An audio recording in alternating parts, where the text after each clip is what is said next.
لا تشبعون النساء وتجيعون الرجال، فإن الرجل إذا شبع تزوج 4 حريم، ستر 4 عورات، وأنجب 40-30 ولد.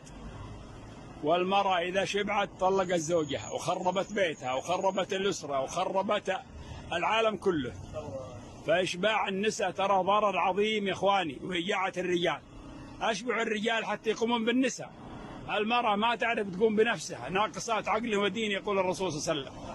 فأسأل الله أن يوفقكم، احذروا من هذه المصيبة. لا تشبعون النساء فيطلقن أزواجهم.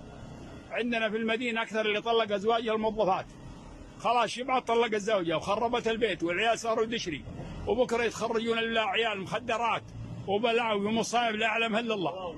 وأما الرجل يشبع أولاده ويشبع زوجته ويقوم بالأسرة وينفع البلد والعباد.